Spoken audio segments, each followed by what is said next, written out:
Travis, did you know you can get this season's COVID-19 shot when you get your flu shot? Two things at once. Two things at once! Two things at once! I'll have two things at once, please. Now back to Two Things at Once. Travis Kelce, he's your boyfriend, but he's also being called Mr. Pfizer because of that commercial that he's doing. Yeah, Taylor Swift's boyfriend. He's with the Kansas City Chiefs. That's right. Yeah, dating Taylor Swift, everybody talking about him. But also he's getting blowback from some of the anti-vaxxers because he's promoting vaccination. Oh my God, Even why Aaron would anyone Rodgers, do that? the injured New York Jets quarterback, who is notoriously an anti-vaxxer and is coming for Travis Kelce. Bad call on that one, Aaron Rodgers. I think it's fantastic that somebody of his reach and status, especially now with Taylor and the attention they're getting together. They should get their flu shots and COVID shots together. That would be awesome. I want to get ours together, like right here, let's go. I would roll up my sleeve right now if someone had a needle. So we have a special guest in the studio. We have BC's Provincial Health Officer, Dr. Bonnie Henry, with us. Thank you so much for coming in. Thank you for having me. I think that's super. You know, it? Young, healthy people recognizing how important it is to protect themselves, but it also protects people around you too. Yeah. Can we talk about the getting both shots at the same time? Is there anything we need to know about that? No, and studies have shown that they work just as well when you get them together. Great. I was really hoping we'd have a single vaccine, but it's still in production. It's not out yet, a combination vaccine. But this year in BC, you'll be able to get them. For most people, you'll be able to get them together as well at the same time. Not together. At the same, so at the pharmacy, we're not going to vaccination clinics. There will be some, Okay. and depending on certain communities, and Right. for younger children especially, there'll be public health clinics available, and you can get both vaccines at those as well. But most of us, it'll be pharmacies for sure. Do I have to wait for you to invite me to get the vaccine, or can I just search around at my drugstore and say, I'm in? A little bit of both. So yes, we've started putting out invites to those people most at risk because we want them to step up first and get the first appointments. So if you're over 70, if you're what we call clinically extremely vulnerable, the people that have been identified as being immune compromised who really need that protection, and healthcare workers, so that we can make sure that we're not passing things on in the healthcare setting. But starting next week, it'll be going out to everybody. So yes, once you get your invite, you can go on and book. But there'll be walk-ins in many pharmacies as well. Great. So let's do a little bit of debunking, because of course the noise around anti-science you're very familiar with. But you are a scientist, so let's bring out why would you get a vaccine when you still get the virus when you're vaccinated?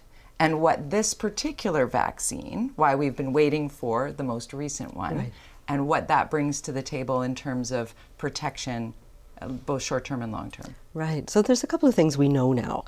We know that that these viruses, we can't stop them from circulating around the world.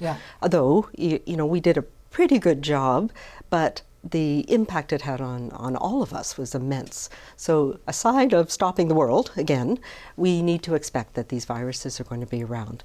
And we know that that now includes SARS-CoV-2, which causes COVID, influenza A and influenza B. Although really interestingly, one of the strains of influenza B, there's two different influenza B strains. This is getting a little nerdy. We like nerds, let's go. So there's one called Victoria and the other called Yamagata. And since 2020, when we stopped everything and we didn't see flu for 2 years, we've not seen any detections of the Yamagata B strain since. So it may be that it just didn't have enough survival power to keep going. So it's not been seen for a while. Go away if we at some point in the future, maybe. Vaccinated, wore masks. I'm wearing a mask when I get on a plane, or if I'm in a busy area, just because I'm not comfortable when I go visit my dad. Back to wearing the masks. But I know a lot of people are just like, oh, it doesn't even work, and there's still all this confusion. And there is now vaccine hesitancy as well. So we're seeing polls saying that, unfortunately, a higher percentage of people than I would be comfortable with are saying, you know, I'm just going to skip it. Masks don't work and I'm not going to get the COVID vaccine. What do you say to people who are vaccine hesitant? So, like we're saying, these viruses are coming. We can't stop them. So we do need to be prepared. So what we do know about the COVID vaccine, the latest ones, it's designed to give you the best protection that we have against what's circulating around now. So it's based on the XBB 1.5. So it's all Omicron. For the last almost 2 years now, we've seen Omicron. So they're all slight variations of Omicron. So what it does is updates your protection from your vaccines that you've had before. It updates your protection against the antibodies. So that's the first line of protection from your immune system. So it reduces the chances that you're going to get infected and get sick with the virus. Right. Oh, so it does reduce the chances of infection. Absolutely. Reduces it, doesn't? And for many people, we know this from the serology, so from testing blood, that many people in BC, almost everybody in BC, has some degree of antibodies, usually from combinations of being infected and having vaccines. And most of the people, particularly those who are vaccinated, had no idea that they were infected. Right. So that's the protection. I've never tested positive for it. I test myself anytime I've got a tickle, and you're the same, hey? Yeah, so as far as I know, I've not had it, but the serology says it's very likely we did. Right. But because we had that immune protection, we didn't get very sick with it. Right. The other thing it does is it gives a little boost to that cell-mediated immunity or that memory immunity. And we're now learning, because we learn as we go with this one, that lasts a long time. So even those 2 or 3 or 4 vaccines that we had maybe a year ago, that still gives us good protection against getting really sick with the virus. Okay. So that's important. And then this updated vaccine will give us added protection against getting sick at all, and boost that long-term memory immunity. So it's much more like what we see with influenza, where we get an updated vaccine every year. It's not 100%, but it does give us good protection against, particularly against getting really sick with it. Can I ask you the other end of the spectrum, though? The people that are like, why are we not masked everywhere we go? COVID is airborne, it's zero, because as much as the anti-science, anti-vaxxer, there's the other end of COVID zero. That is really, they're portion of society terrified of this moving forward. Yeah, and I think that's the other thing we have to be realistic about.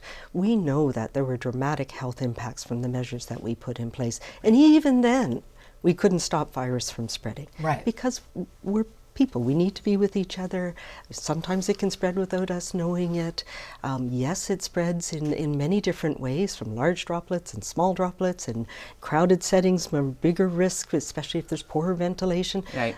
So we just need to be aware of that, and we need to be able to live our lives with that. That's why it's really important right now if you go into a hospital or in a long-term care home.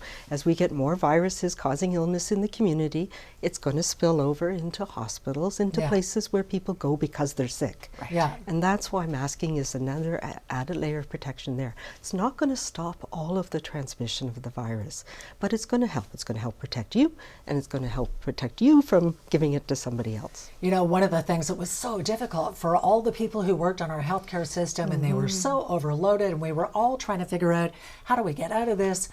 And I know a lot of people now are saying, well, I know a solution to getting more staff back into the healthcare system, and let those people who were resistant to getting a vaccine, let them go back unvaccinated.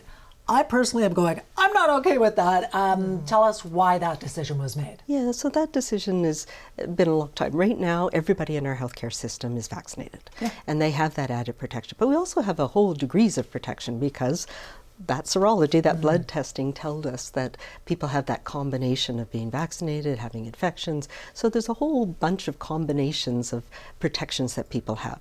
So I am encouraging every healthcare worker in our system to get the updated one, but we know that lots of people have ongoing protection. So now, for people who are entering into our system, it's not going to solve the problem to say, let unvaccinated people come, because that's not going to help. But what is important, if people want to start in our healthcare system here in BC, they just need to get the updated vaccine. They don't need to go back all and the way get back viruses. They need to get this updated vaccine because we know that most of them have had some infection in the past, whether it was severe or not severe, and we know that immunity from infection can be very variable and may not last as long. So adding that one vaccine for this year's strains of viruses that are circulating, that gives you added protection, and that meets the requirement for being vaccinated in our health system. It's so great to be able to pick your brain on all of this, and then you're obviously incredibly adept at explaining it in layperson's terms. And so I'm going to ask this: long COVID. Learning about long COVID, and is there something to be said for being vaccinated in protecting yourself from long COVID? Absolutely. So there's a couple of things about long COVID. It was much more severe, much more likely with the more severe strains that we saw early on when there wasn't protection from vaccination. We know that if you're vaccinated, you're much less likely to get long COVID. And there's some studies that have shown that even people who have long COVID, those symptoms, which we're still learning a lot about globally. I mean, nobody has it pinned down yet. But getting a vaccine can help alleviate some of those symptoms for many people. So vaccination is encouraged for people who have ongoing symptoms. It has made a difference for some people in those immune markers that have been inflamed or increased. On the other hand, we're also learning that if you get multiple infections, your risk actually may go up a little bit too. Still, so if you're not protected, and you especially continue if you're to not get protected, and if you continue to get infected. I will say the other thing that we're learning is the Omicron strains much less likely to result in long-term symptoms. That's good news. Oh, good. So that is helpful.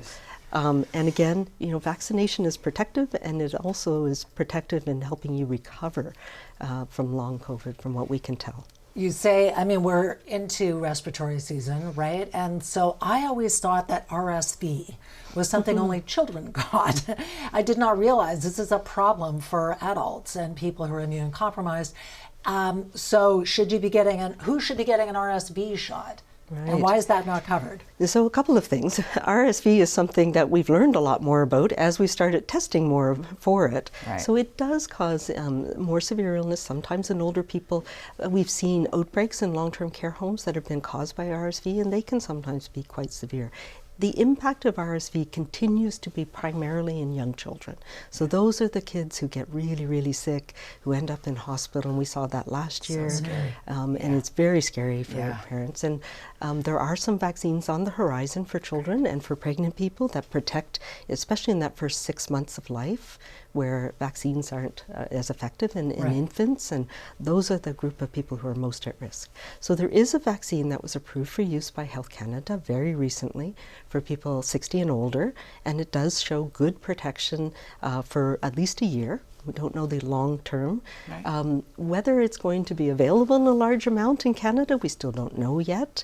Whether it's going to be available in time for protection this year. And what populations it's best used for. Is it for people in the community? Is it for long-term care homes? So we've seen Ontario come out and say they're going to provide it to people over age 65 in long-term care homes. We don't know when that might be available. We're looking at it absolutely here. It's unlikely we'll have a publicly funded program this year, but we really need to look at it in the context of who's going to benefit most, and where can we provide it to them, where can we get it. So all of those things are yet to come. I'm really hopeful about RSV. We're doing a lot of testing now for it. It's part of our wastewater testing too. Yeah. Really? So we can get a better understanding of, there's two different types of RSV. You know, we have all this imaginative names. Just sitting here right now. There's such a wealth of information on this subject matter, and I know our viewers probably have 9,000 other questions for you. As and we could keep you all day. But in the one more sort of loud piece that comes from those who feel disgruntled of what we've been through. It's been a collective global nightmare for, the entire planet. But the lockdowns and restrictions and those things, are we done with those types of things as far as we know in this moment scientifically? Absolutely. Okay, great. You know, and I just want to say, we never had lockdowns in BC in the way that we saw in many other parts of the world. Yeah. What we put in place were things like COVID safety plans that were specific to different industries, you know, to food processing plants, to hairdressers, hair salons, so that people put in measures that made sense for them in their environments, and that way we were able to keep most places open. Yeah. Right. Especially schools. I thank you every day for that. It was a high priority. Yeah. We knew how hard it was for kids and for families when kids weren't in school. And not all children have a safe place at home. And school is an important place where you get more than just book learning. Right. You learn about socializing, you have those connections with people. So it was a priority that we all agreed on, the Ministry of Education and Health, and we worked together. And I think it's our responsibility as adults to do what we can to stop transmission, to make sure we have the right things in place. Right. And what that means now is, you know, taking responsibility. If kids are sick and they have something that can pass on to others, then keep them home. Please, don't come to work sick either, guys. Yeah. No. Covering your mouth when you cough, wearing masks when you need to, cleaning your hands regularly, really, really important. It makes a difference, and it's going to make a difference for us this year too. Dr. Bonnie Henry, here we go into another fall, so good luck to you, and thank you so much for coming in, because everything that you're saying is information we all need to hear. It is. Come back again. Can't wait to get my vaccines. I know, next time bring them with, right? I mean, thank you so much. Thank you for having me. All right, up next on Steel Advance, he was a Canadian icon. We're going from Dr. Bonnie Henry to children's entertainer, exactly. Ernie Coombs, best known as Mr. Dress Up, is the focus of a new documentary. Yes. What was it like growing up as Mr. Dress Up's daughter? We're going to find out when we come back. Photos. Okay, this is how you get in touch with us. Steele@chekmedia.ca, Vance@chekmedia.ca. We'll say Annette, first and foremost. Love this shot that Annette sent to us. Taking a shot of somebody maybe in the mirror there. Fiona in Abbotsford, thank you so much for watching. We appreciate it. Send us your viewing party photos and we'll share them on the show. We're back in a moment with Mr. Dress Up's daughter, Kathy.